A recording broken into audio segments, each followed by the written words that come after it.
everybody, there's agendas in the back. I don't know if you got one. My hope with using the agenda was that you could take notes about whatever interesting things you hear tonight, so that at the end you can then go up and ask questions to the presenters who inspire you to think of a question, ask them. So everybody, it's your homework for this presentation to think of questions to ask the presenter at the very end. Can everybody hear me okay? Is this? Could be a little louder. A little louder, yeah. I'm getting these weird looks. Especially for us half-deaf people. Is that too loud now? No, that's better for this too.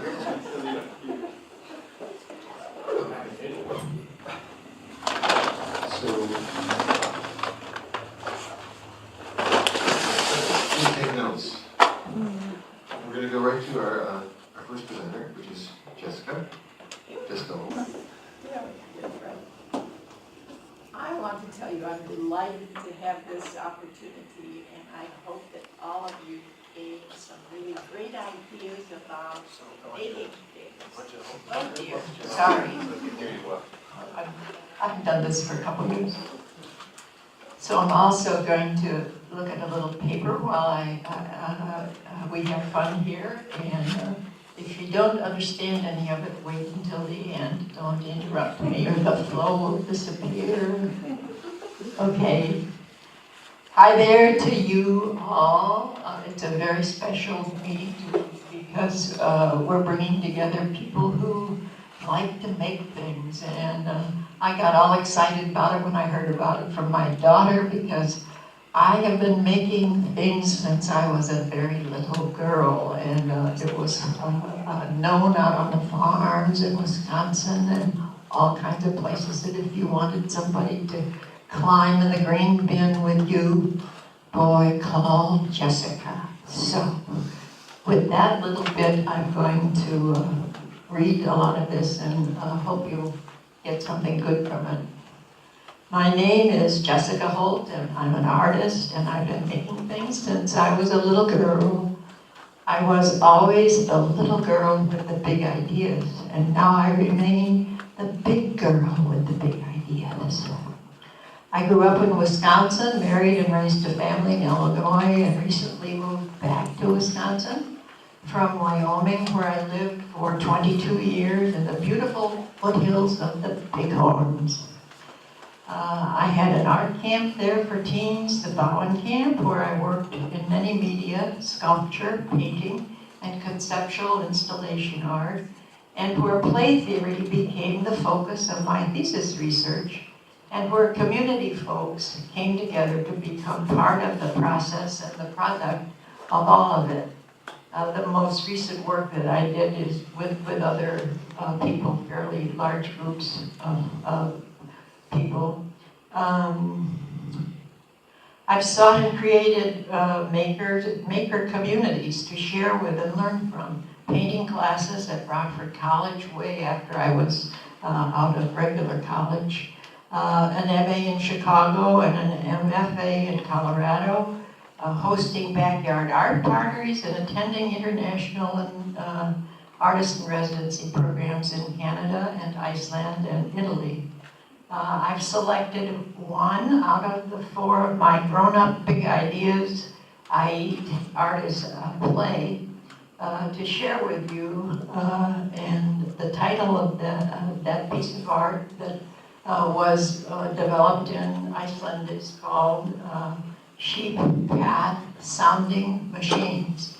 You all know what the word sounding means in that context, that it's the depth of something, and very much, or from my point of view, from the farm, a lot of it just says agriculture to me. Anyway, Stramer Art Commune in Hafnarfjord, Iceland sponsors one of many kinds of artist residency programs in the U.S. and elsewhere. I applied to Stramer in '95 and attended a residency there the next summer for 3 months, and awoke each morning to find many sheep grazing with their young in the field between my new home and the sea. The making of the sheep path sounding machine, Cynthia, thanks, and the flag with it, please. The making of the sheep path sounding machine was the result of these well-worn paths I observed daily that I now felt new affection for. I wanted to draw from this animal experience some kind of music that had as its core my new Icelandic friends, be they man or beast. The sheep path sounding machine is a measuring tool, very high quality technology. It's designed to develop the movement of the sheep paths into music. It's 3 feet long, 4 inches wide, and 5 inches high, made of pine and glue and plastic. A level is attached to the top of the machine. When the machine is moved along the path, the ball in the machine moves, indicating the north-south movement of the machine. When the sun is shining, the flags cast a shadow on the protractor and are directional. The sea was north, the lava beds were south, the aluminum factory was east, and the airport was west. It is this shadow of the flag and pole on the protractor that was translated into the musical notes of the sheet music. I met with workers from a nearby aluminum company I met with workers from a nearby aluminum factory twice a week to produce what became our special chant, a Gregorian chant-like music, later performed by them in the 96 Midsummer's Night celebration called Kvöldvaka in Iceland for bedtime stories or lullaby. Their chanting and lullaby singing was a highlight of the celebration, which also included an exhibition of this fine sheep path sounding machine and other things I had made them. There are many opportunities for programs like this for you all that are artistically inclined, or you know people that would benefit from the program. There are many, many kinds of organizations that would support you if you're qualified. I have many art resources at home that might be of interest to you. A lot of books and tools and other people's research, most recently on research on play, which was my focus. I'll leave you with this one message from a very creative philosopher who I read, and his name is way too long for me to pronounce. But what he says is, it's about play. We play when we know we are playing. Play is made possible by the concept of play itself. If we could not conceive of acting by a set of rules that are different from those to which we have learned to adapt, we could not play. Wisdom does not lie in becoming mesmerized by that glimpse of reality our cultural proclaims to be ultimate. Our culture proclaims to be ultimate. But in the discovery that we can create various realities by alternating between different goal structures. And I invite you to come read all my exciting books that read like this. Thank you.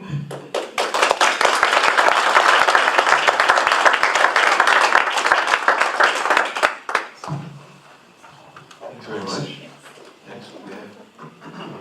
Next we have Dan. What's your last name again, Dan? Nelson. Nelson.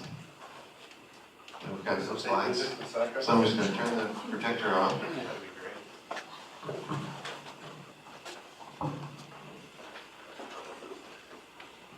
I won't be using a mic. I hope you can all hear me.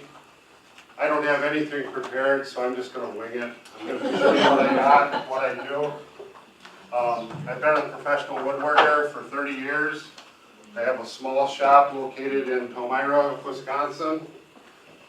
I do this full-time. We've been using our CNC machine, which is a 5x10 table. We've been using it for the past 5 years, and I try to cut at least 3 to 4 times a week. Some of these designs are my own, some I stole from the internet and redesigned. This chair is. This is cut out of half a sheet of plywood, very flexible, holds me, it'll hold you. No, if everybody could hear, I'll just go without the mic. Pretty basic design. Like I said, I stole it. Sat in the first one. It busted on me. So I redesigned it, and this one, like I said, will hold me. I'll do a little free promotion. We are Nelson Woodcrafters. This is cut out of a piece of acrylic with a 90-degree V-bit. About 4 minutes to produce this sign. How long did it take you to program it though?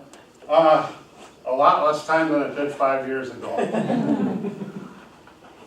Here's some stuff that sell on the internet. This is an iPad stand or an iPad holder. Sits on your desk. iPad stands upright.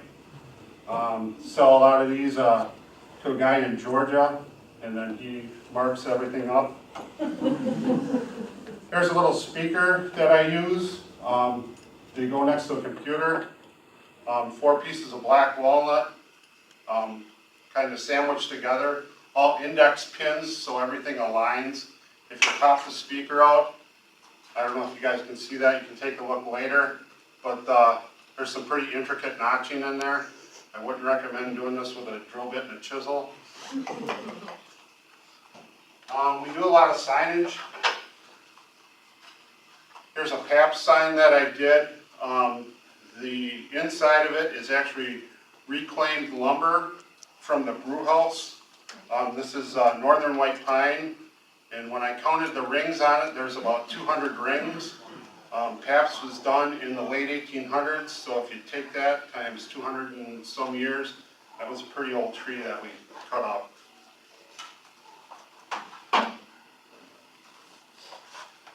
We do a lot of historical restoration work. These are Victorian corbels. They go on a gable of a house or on the inside decoration. We recently did 54 of these for a Victorian in Milwaukee. Oh. Cool. We also do Corian. This is kind of a small sample. It's a mistake, but I didn't want to throw it away. What this is it's an inlay, but it's done with glue. So what you do is you decarve out whatever you want your design, overlay the glue in, and then grind it back off and polish it. We do a lot of these for backsplashes, especially behind like a kitchen stove. Somebody wants a different design in it or whatever. It's pretty easy to do. This is a project that I got off the internet. I belong to a group of people called 100K Garages. It's sponsored by the machine that I have, which is a shop pot. I don't know if you're all familiar with that. But there's a guy in England that he came up with a design. I went ahead and cut it, got a hold of him, said if there's anybody in Wisconsin that needs these, I can produce them very fast. Here's a mantle design. This kind of tells you some of the detail that you can get with a CNC. This was cut in 4.5 hours using one bit. The bit is a 1/16 inch bit with a 9% step over. A lot of you guys are smarter than I am. I can't figure out what the math is on that, but it's pretty tiny that the bit would travel each time. I guess that's about it. How'd I do on my 7? You're under. Awesome, thank you.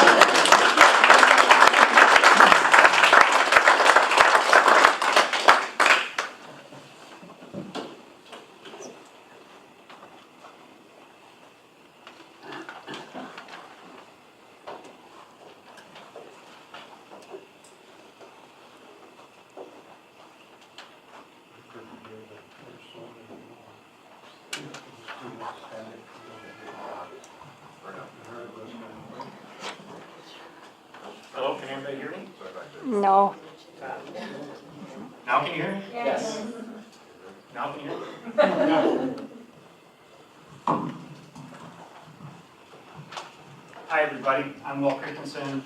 A lot of you know me. I know a lot of you. But for those of you who don't know me, and those of you, I used to be in the mechanic. I'm retired now. I worked 40-some years on cars and trucks. And even the people that know me really never got to see me working. So I was a whole different person when I was in a shop. Because as a flat rate mechanic, you make your money just on the work you do. You don't get paid for producing work, and you don't get paid if you don't produce work. So that meant that the faster you worked, the more money you made. If you were careful about your work and didn't have comebacks, you'd do fine. So what you wanted to do is, when you could, improve your efficiency in the work that you were doing. So you wanted to, one of my friends I worked with always said, work smarter, not harder. And I always thought that sounded kind of dorky. So I changed it a little bit. But it's true. You really got to put your head in the game in order to do well in that kind of job. So there was a problem that resurfaced a lot. It was a common problem. And that was, when you're working on a car in a situation like this, if you're working on the brakes, oftentimes you need to bleed the brakes. And it just always happened that you needed to borrow somebody's time to go from the car, push on the brake pedal while you're pushing the bleeders. And everybody hated that because you're taking away their time, and you have to reciprocate and help them out when they need help. And we did that, but I thought there was probably a better way to approach that, taking other people's time. So, as I said, it usually took two people, even though there are tools and machines that will help you do it by yourself. Nobody ever uses them because they're a pain. So I decided I wanted to see if there isn't some way that a single individual could bleed the brakes and without borrowing somebody else's time. So I sat down, thought about it pretty hard, and came up with a way that I came up with a way that you could remotely apply the brake pedal. And that was one way, but I can see that wouldn't work.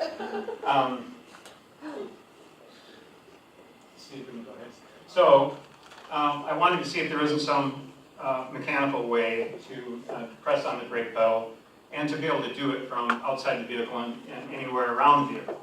And so I decided a pneumatic cylinder might be a good choice for that purpose. And they're inexpensive, they're commonly used all over industry.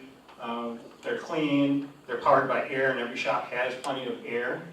And I decided I needed to choose a cylinder.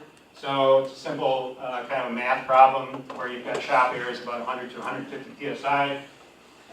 You then use, you find the area of the circle that will provide you the pressure, the foot pedal pressure that you need to actually push down. And so an 1.5 inch cylinder would give you a pretty good 200 pounds ought to be enough to push some fluid through the line.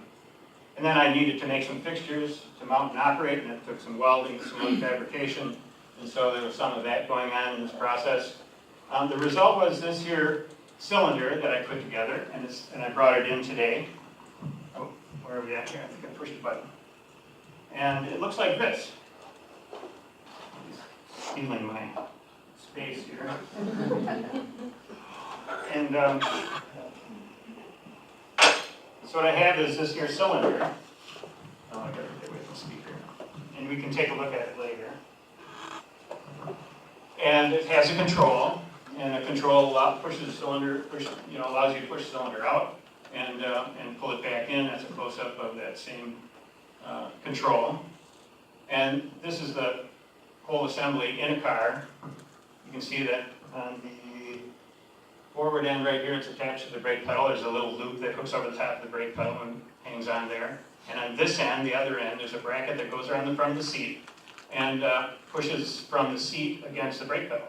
And this is your control. You carry that around with you. You attach shop air there, and you've got a regulator there to set the amount of pressure. And that's as simple as it is. Pretty simple idea. Works pretty good. Doesn't mean you have to bug everybody else in the shop to get their time. One of the advantages of this, as it turned out, was it's not only good for bleeding brakes, but for testing brakes. So you can walk around the shop, around the car at each wheel, and look and see if the brakes are applying properly and things are functioning great. because you're pushing on the brake pedal. Other systems only push pressure through and didn't apply the brake. So this was an advantage that I realized it had. And really, this tool, if you think about it, and I realized this as I was working on it, you know, people only come in a certain range of sizes. You know, they're not 16 feet tall, they're not 2 feet tall. They're pretty all about the same. So every seat and pedal relationship is within a certain range. And so any machine, not just a car or a truck, a bulldozer, an airplane, anything that has a seat and pedal arrangement could use a machine like this. And so when you do it right, you have happy customers. And I probably am running out of time here. I don't know if that's right. I was going to talk a little bit about the patenting process. 1 minute, 20 seconds left. Well, in a minute and 20 seconds, I'll tell you about 5 years worth of patent experience. I did think that this had some potential for marketing. And so I went to a patent attorney in Madison, and after $800, they told me that somebody had already filed for a patent, two of them, 2 patents, 2 machines. That were so close to this, they said there's no way that you get a patent on this. One was also a pneumatic cylinder, but it pushed against the steering wheel. I thought that was not a good plan. If you think about how you push on a brake, you're pushing against your hip with your feet, and so the seat is made for that pressure, not the steering wheel. So I didn't think that was great. But the other one was an electric motor, and it pushed against a seat like mine. I kind of thought that the pneumatic cylinder was superior to the electric motor, but I've never seen either one of those operate. In fact, I've never seen any of them on the market. So maybe there wasn't really a market anyway. So if you have some questions about this, the patent process, or working on cars in general, come and see me after the program. Thanks for your time.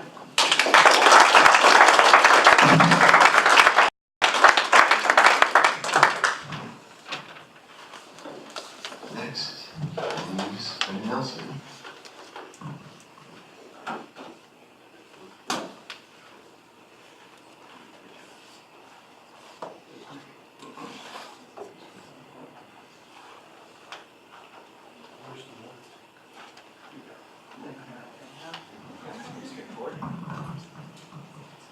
Hi everybody, my name is Ben Nelson, no relation to that other Nelson over there. I built my own electric motorcycle. It is a lot of fun. Back when I was 16 and I started driving, had a great little car. It was kind of a Geo Metro sort of a thing, manual transmission and small engine, got great fuel economy. Every car I ever drove since then got worse fuel economy and leaked more oil. And I went to the MREA Energy Fair, and a guy had an electric bicycle up there, and it was built from a kid. And I thought, wow, you know, any moron could build something like that for a kid. So I went home, I got a bicycle from the thrift store, I ordered one of these kits, I put it together, and I proved that any moron can build an electric bicycle for a kid. And it was a lot of fun. I rode around all summer like that. But I went over potholes, and cars would pull out of the driveway right in front of me as I'm flying along. And, you know, I thought, boy, if this was, you know, it wouldn't even have to be faster, it'd just have to look faster. And maybe if I had a horn to honk at these people pulling out in front of me, and maybe a headlight so people could see me, that'd be good. And I thought, well, gosh, well, that's a motorcycle. The other thing was when I was a kid, I saw this great movie called Tron, and I always wanted a motorcycle that could do those amazing right angle turns. Now, you know, that kind of defies the laws of physics, so maybe not a realistic goal, but you will notice that the color scheme does match. So when I Craigslist, I spent $100 to get a motorcycle. Had a bad engine, had rainwater in the engine. I pulled that out. I went to Farm and Fleet. I got 10 feet of chain for $10 from the tractor repair aisle. I spent $10 on a sprocket. I walked over to the automotive department. I bought 4 Johnson Controls yellow tops, Optima yellow top batteries. Believe it or not, I mean, this sounds like, wow, it's an amazing space-age machine, but it's all off-the-shelf parts. Electric motorcycles have been around for 100 years. You know, electric cars are starting to make a comeback right now. We had electric cars 100 years ago. We had electric motorcycles. We had steam-powered bicycles back then. So it's kind of cool to see some of these things make a return. The motor is a Briggs & Stratton E-Tank electric motor. It's designed to run on 48 volts, which is just 4 12-volt batteries wired up to each other. It's Nothing that fancy. I mean, if you've ever jump-started a car before, you can hook 4 batteries up to a motor. There's a red cable and a black cable, and if you put together an electric motor and it's running in reverse, you just switch the black wire and the white wire.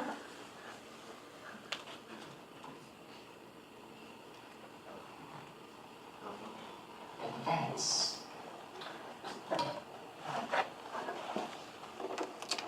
Oh, I locked it up. A couple of the other things on here, let's see.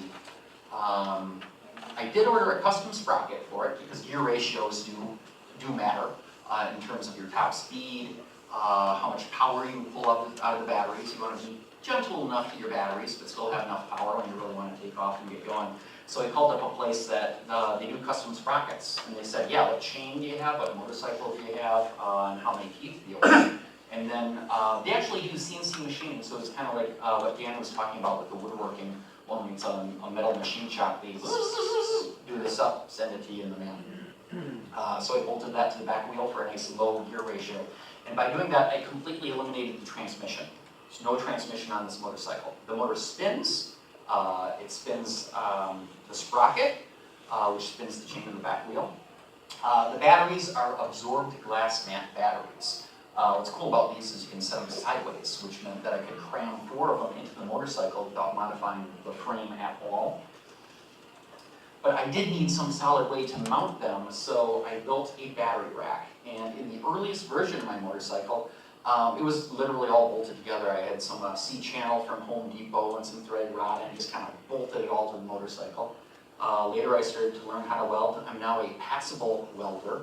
I do not make attractive welds, but I do make functional welds, and then I cover them with black Rust-Oleum paint, and it's pretty good.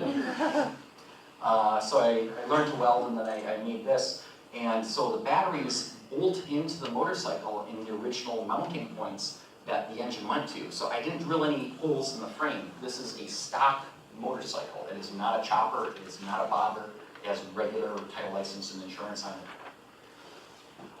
To control the speed of the motor, it uses a motor controller, which sounds fancy, but there's one of these on every electric golf cart out there. You can just go on eBay and buy one, bolt it in. It's got 3 power cables going to it, and an electronic throttle, $50 mail order part. You crimp 2 little spade connectors onto the end of that, put the twisty part on the handlebar and the wire part down to the motor controller.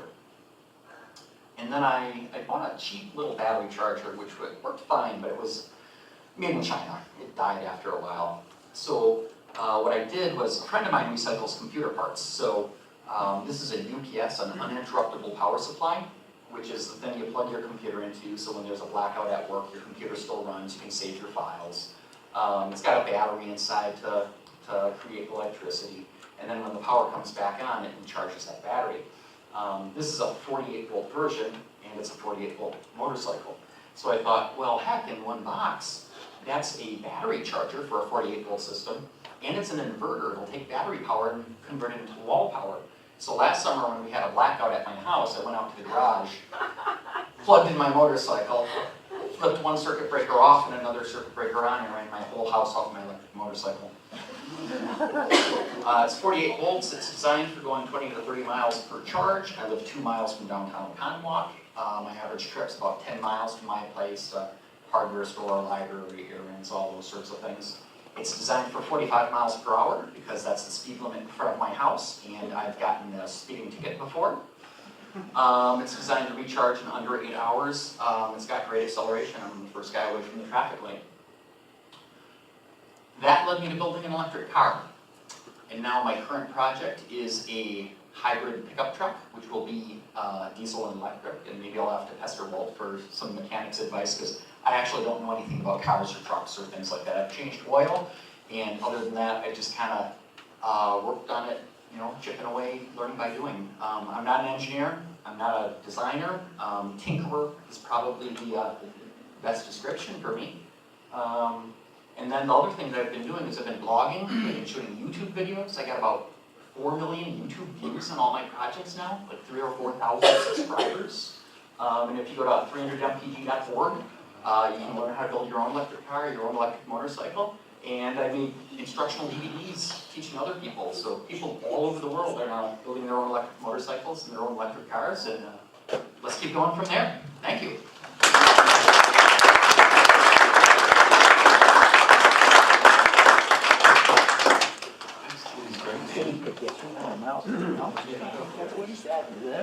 Simon, can you put my first slide up there? Mine's kind of complicated. I can hardly understand it myself, so I made a few handouts that people can look at. Yvonne, could you pass these out for me? I'd sure appreciate that. And you can put that one right, turn that, one on, please, if you would. You can take it home. Take that home. Yeah.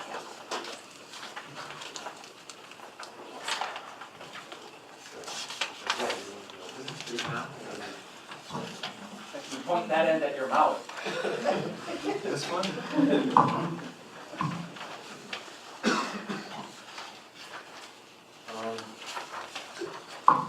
A quick note, I brought some eggs. If anybody wants to take some eggs home with them, they're free to the needy. They're $5 a dozen for the rich, and you probably fall someplace in between.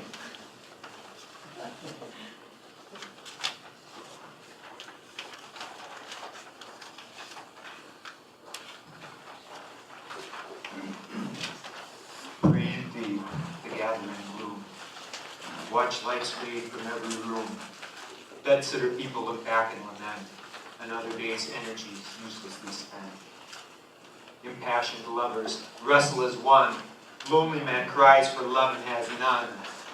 New mother picks up and suckles her son. Senior citizens wish they were young. Cold-hearted orb rules the night, removes the colors from our sight. Red is gray and yellow white, but we decide which is right and which is an illusion. Folks, we live in an illusion. The illusion is that we can continue living the way we are, that we have unlimited resources, and we can grow forever on a fixed, finite planet with limited resources. I don't think that's true. And part of my project, then, that I'd like to share with you tonight is part of a solution to that trepidation we talk of. And it's called Coming to Terms, Total Ecological Resource Management System. And what this is about providing a growing environment, a growing space. The heart of the system is an anaerobic digester, a bowel design, and the bowel then provides all sorts of things.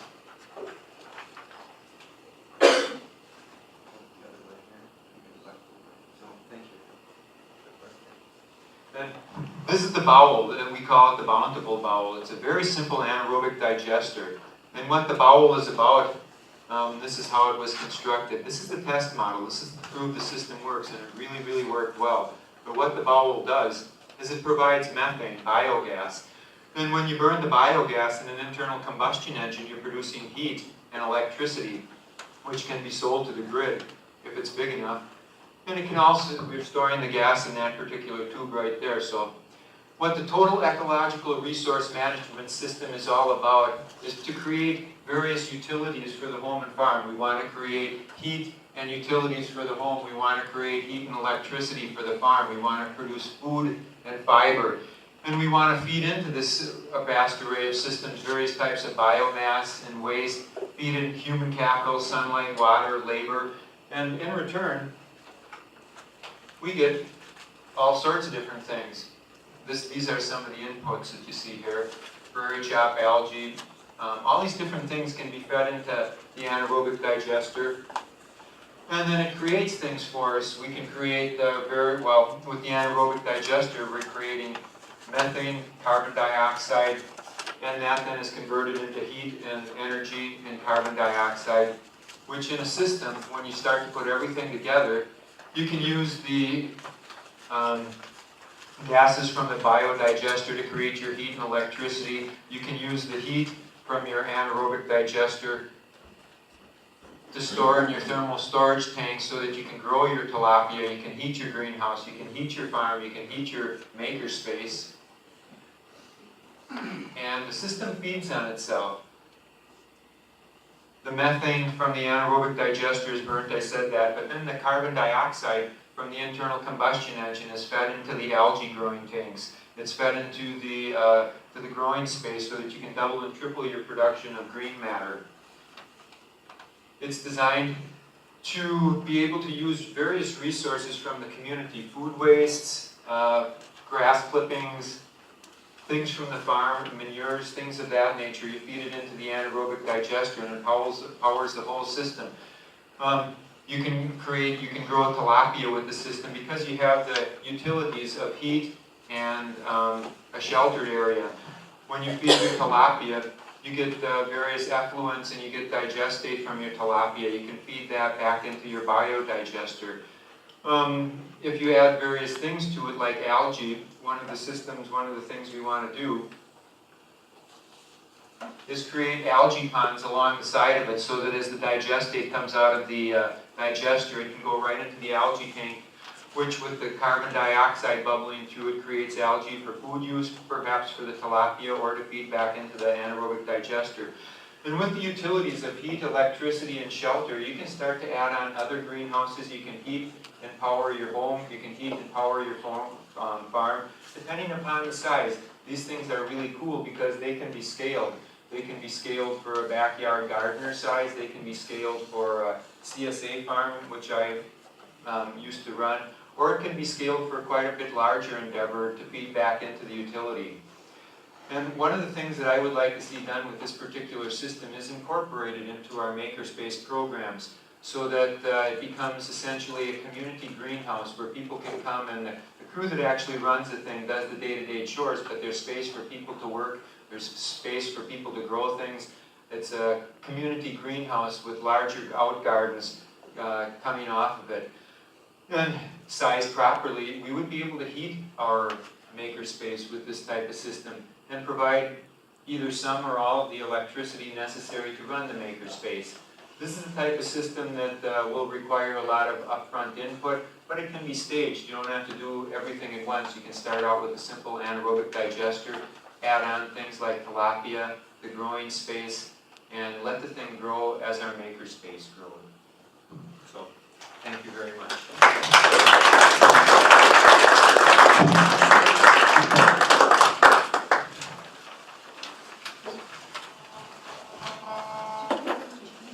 For a more detailed description, read handout.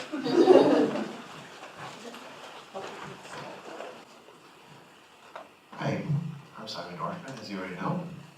I put some words up here describing myself.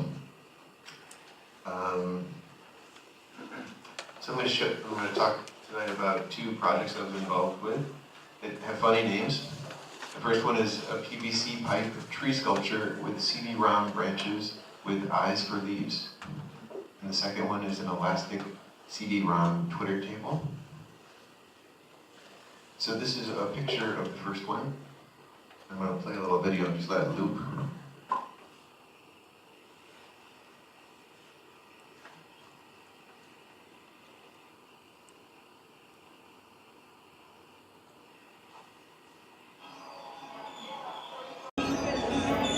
What are you doing for the summer now? You gonna be around?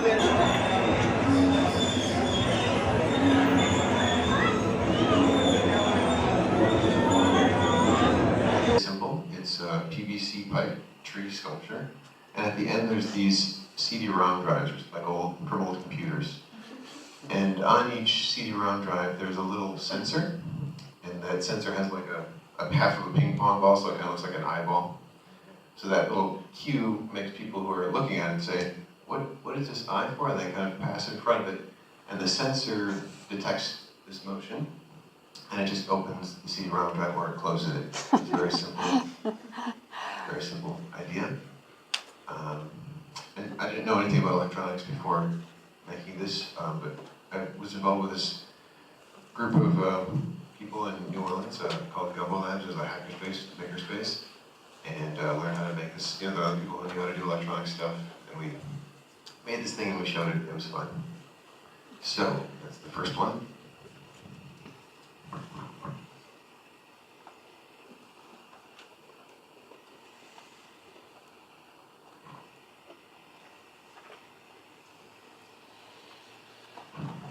The second one is the CD-ROM Twitter table. I'm just going to start playing the video too.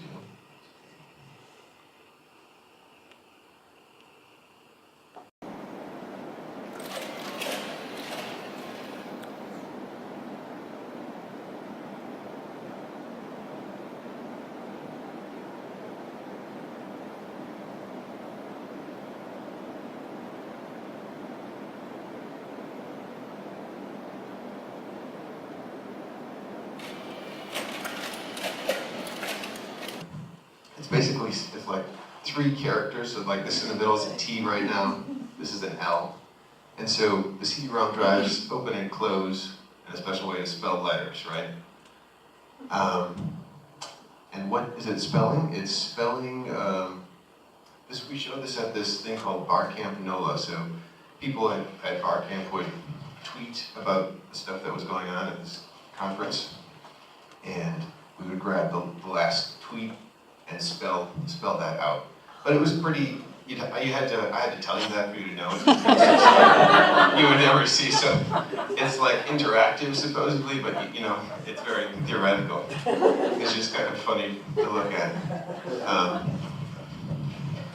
So I'll talk a little bit about how we made it. It's amazing how cloth just flat. It looks like it's spelling help. Absolutely. I can really see it.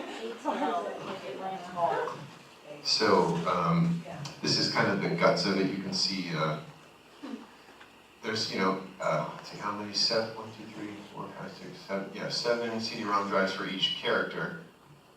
And then we just like built this wooden table and mounted these underneath, and we laid the sheet on top of this thing. So then there's all these wires here. The next slide shows it. Okay, it's pretty dark, but this is kind of like you're underneath in the table looking at it now, and you see all these wires coming down, and you can't really see this, but there's some hardware. So we used an Arduino, which is this. If you've heard of it, it's an open source hardware project that somebody in Italy made. So it has this Italian sounding name. And you can very easily program electronics with this thing. I didn't know anything about how to program these things before I got involved in this group, and we figured it out. And mostly this guy, Mark Anderson, who was in the group, who was a retired programmer engineer, he like figured out all the difficult technical problems. And so we had 2 Arduinos talking to each other because, so to connect to the internet, we had an old router, and you can install this open source Linux software onto an old router, and then kind of program it to do stuff. But basically just connected to the internet and then passed that to the Arduino, so the Arduino could talk to the internet and get the Twitter message. And then the Arduino had to, you know, we programmed the characters. It's I don't know, I'm not going to try and explain, it's too complicated, but anyway, it wasn't that hard, you know, we figured it out, it was kind of fun. So I wanted to say, electronics are fun. Open source hardware, talked about a little. Yeah, so Arduino, and there's this other one, Raspberry Pi, recently. I hope this will like inspire you guys. Be like, wow, I could learn electronics and make weird stuff too. And we could get together and make it because I had fun doing it. And what else was I going to say? So Gumbo Labs. I lived in New Orleans for 11 years and was involved with Gumbo Labs. And I met interesting people who inspired me and taught me cool stuff. And I hope that here we'll do the same thing. Like, I'll meet cool people, make cool stuff. So email me. I don't know what email me, but we're gonna. Okay.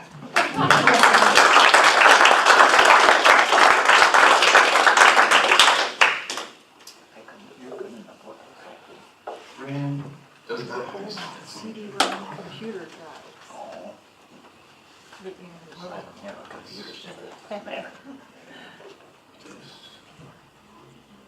I don't have any PowerPoint. Yeah, maybe. Can everybody hear me, or do I need to speak into the... Use the microphone. Okay. So my name is Brienne Brown. I'm in Whitewater. I am an Austin, Texas native who relocated to Whitewater last year. So I'm just give you a little bit of an idea. We've got whitewatermakerspace.org. Check it out. We just put the website up this weekend. But essentially, we're going to have a space in about a month, and in the meantime, we're going to be doing stuff at Studio 84 in Whitewater. So we're going to start doing instructables after school. It doesn't have to be kids, but everybody workshops. learning how to build stuff, and we're going to start moving on and doing some other types of fundraisers where we can have like raft races. You have to build your own raft, you have to build your own trebuchet, you have to build your own whatever vehicle. But essentially we want to get teams of people who build stuff and then race it down the streets of Whitewater or across the lake or whatever it takes. But just sort of to back up a little bit, I'm one of those people who had depression-era parents, so I learned how to do everything. Cooking, sewing, knitting, working on cars, that type of thing. And as I was growing up, I'm 40 now, so as I was growing up and in college and stuff like that, I was cooking for my friends because they didn't know how to cook. I was fixing their pants because I didn't know how to do buttons or like do the hem. I mean, it just seemed like these skills have been gone for a long time. And I'm kind of a Montessori kid. I've always like just been able to tinker and do stuff. So as I've been going through my life, I've noticed that I had this attitude that I could do anything. I'll just sit down and figure it out, right? Or I'll go find somebody who can show it to me. And I'm finding that whenever I do stuff, people are like, gosh, I could never do that. And it drives me insane. So when we came to Whitewater, I noticed there was no children's museum, which also drives me insane, that there's no children's museum for a good 45 minutes to an hour in any direction from this area right here. So that was my mission, was to get a children's museum in town. And what I found out was there's actually a need for some other stuff too. Maker spaces, the library wanted a maker space. And a lot of people were talking about maker spaces around here in Jefferson. Right when I started thinking, hey, maker space, then serendipity, I started hearing people talk about it here. So now people are coming to me going, oh, you're going to run this maker space, right? So this is fine. I was a project manager in a past life. I'm an epidemiologist. I programmed SAS coding. I mean, I do a lot of stuff that can be done with maker spaces, but I've done a lot of different things. So this is my current project, ripping off sleeves of sweaters and basically redoing them into kids' pants. And I sell them for like $40. And because people are like, wow, how'd you get that wool? I mean, that could have cost $100, right? Well, no, actually, I just went and got a wool sweater from the thrift shop and cut it up and sewed it. So it's really interesting that even little things like this are just amazing to other people. They just have no concept of refurbishing things or or just taking something that already existed and doing something new with it. So in terms of Whitewater Makerspace, we've got a couple people here also here from Whitewater Makerspace, and they have other skills. But what I want to talk about is teaching our kids these skills. I want adults. We've got woodworking equipment that's been pledged to us, CNC equipment that's been pledged to us.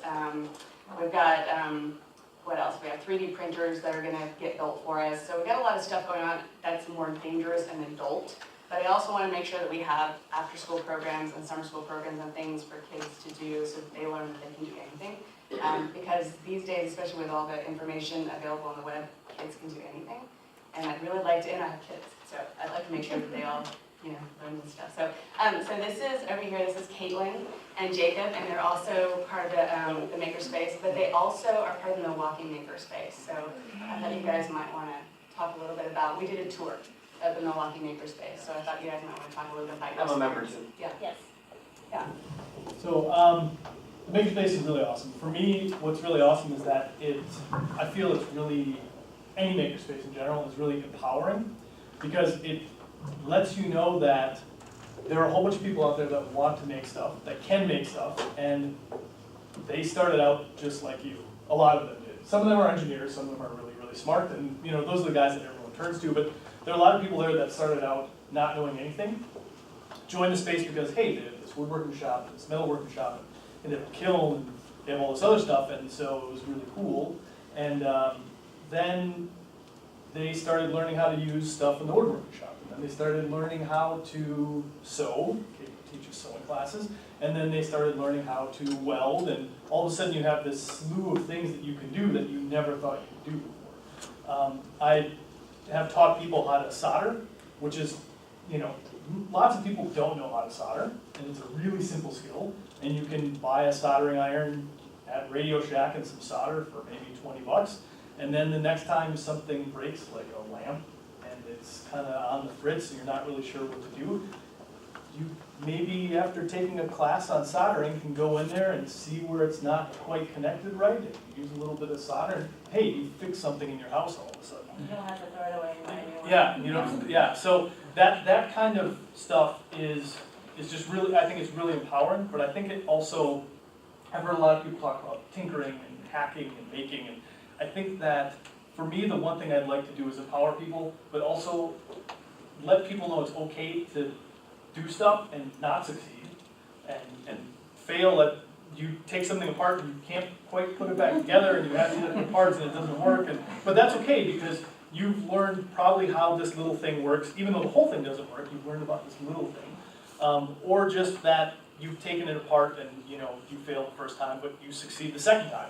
And that's what tinkering is about to me, it's not about succeeding all the time. You're not gonna take everything apart, put it back together, and it's gonna work great. I took a karaoke machine apart once to fix it, and it didn't go back together quite right, and it didn't work, but I learned a lot about a karaoke machine, And so it's like, it's empowering people, and then also letting them know it's okay to fail. Like, those are the two things that I think a makerspace can do for everyone that comes, or that I want it to do for everyone that comes. So, I enjoy the social aspect of it, of being around people who also like to make things, and when I talk about hobbies at work, people like... Louder, please. When I talk about hobbies at work, people talk about how I have too much time on my hands, and I think that's ridiculous. Like, I love my hobbies, and I love making and things like that, so... I used to actually teach in Chicago, so I'm really looking forward to teaching sewing, screen printing, embroidery, all the, stuff that I used to do before, and showing people what to do and make stuff on their own and blah, blah, blah, stuff like that, so. I think that's it. Yeah. So we're a little bit, we're still getting started, but we really wanted anybody who's interested, since we're closed, and since we're having a space that we're using already, to get on our website, send us stuff, tell us what you want. What do you want to do, what do you want to learn, because that's what we're going to build it around, is what people want to learn, especially if you know of like kids in town who want to tinker or want to learn stuff. That's really my focus. I know that we have the adult aspect of it, but I really want to make sure the kids start getting some of that STEM education as well. So when are you hosting the next 7-minute 7 Makers event? We can probably do that. I'll talk to Deborah Blackwell at Studio 84, and we'll get something together in the next month. And where is Studio 84 located? It's in the downtown triangle of Whitewater. So it's where is it? It's where the old city hall was, where the big mural is. Yeah, it's right up that. It's the other side of the mural, the building of the mural. So, but yeah, we'll definitely splatter it all over Whitewater, makerspace.org, and make sure everyone knows about it. And we'll put it up on Mulberry Pro as well, since this is all about collaboration.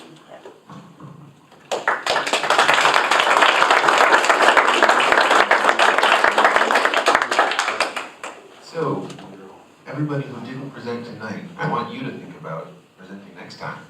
So what have you been making, or what do you want to make? We want to see it. We want to hear about it. So thanks to you for coming, to everybody who presented, to Greg David for getting the Mulberry Road Makerspace idea rolling. Walt put up flyers. Beth is a co-organizer who did a whole bunch of stuff to make this event happen. Looking for presenters, the library for the space. Anybody else I'm forgetting? So yeah, Greg, oh wait, one announcement. I'm sorry, what's your name again? Here, I'll give you the microphone. Okay. My name is Jeff Dodge. I'm with Madison Area Tech College. Some of you know me, some don't.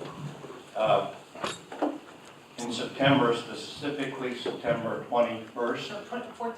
September 14th. What is that? I never get this day right.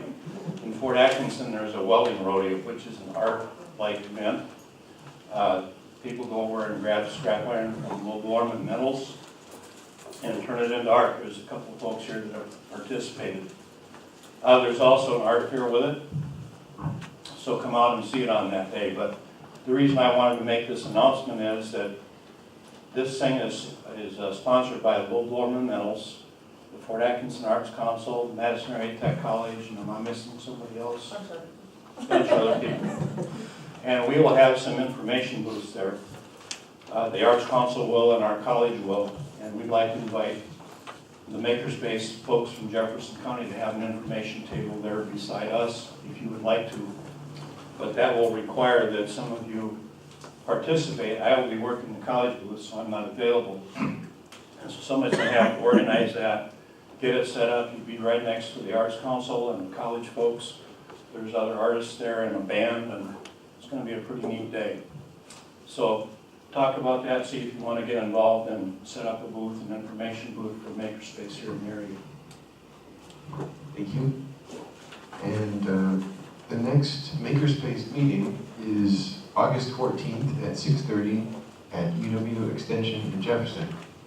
I saw that on the wiki. That's right, you guys? Beth, want to say something?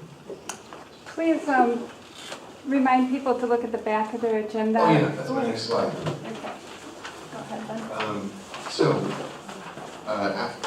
This is the last slide, and then the official presentation is over, and then it's going to be, rush up to everybody who presented and talk to them. Oh wait, Greg wants to say something else too. Well, I have an announcement after you. Okay. So, but after that, you can all talk to each other. But then I wanted to encourage everybody to continue the conversation online. So if you go to mulberryroad.org, you'll see a couple links down here. There's a Google group, just an email list, and then a link to a Facebook group and a LinkedIn. I don't know. I think the Google group is probably the best way for us to communicate online. We're just getting this thing started, so people mostly check their email. So sign up for the Google group.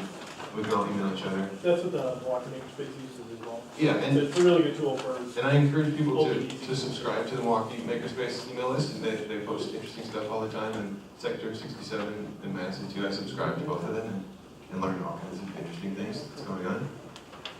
So yeah, I just want to encourage you to continue the conversation online. And then another thing on the website is to sign up for our mailing list, that MailChimp email I sent out. So maybe some of you already got that. We use that to kind of, broadcast to everybody who doesn't want to get too many emails from the Google list. I think that's it. Oh wait, Greg wants to say something? Yeah, I just wanted to invite you to the Watertown Discovery meeting, and that is September, help me out here, Mike, is it I think it's Thursday the 12th of September, but if I'm wrong on that date, is that right? Yeah, okay. September 12th. We can send out an email in the MailChimp thing. Right, so we'll be reminding you, but it'll be at MATC in Watertown, and it should be another fun and exciting event. And then there's a tour of our farm. The Watertown Time Bank is putting on a tour of Prairie Dock Farm, and it's this Sunday afternoon at 1 o'clock, about 1 to 4. And everyone is invited to come and see our permacultural projects that we've been working on for practically 20 years, maybe 25. Restoration agriculture, you can see the bountiful bowel, not maybe in action, but you can see, and we can talk more in depth. So it should be a fun time, sponsored by Watertown Time Bank, which is a really good organization, really good project that we're working on that is about trading skills, similar to makerspacing, where you're in a building trading skills. This is kind of more of an outreach, helping one another out, but they go hand in hand very well. And we'd enjoy seeing you all at the farm, so you're welcome to come. Also, I believe Madison has the largest timeshare, time bank, timeshare community in the U.S., and I'm pretty sure it started near here. So it's a really big movement from Wisconsin. It's a really, really cool idea. Look into that. So everybody talk amongst yourselves. Program's over, but keep talking.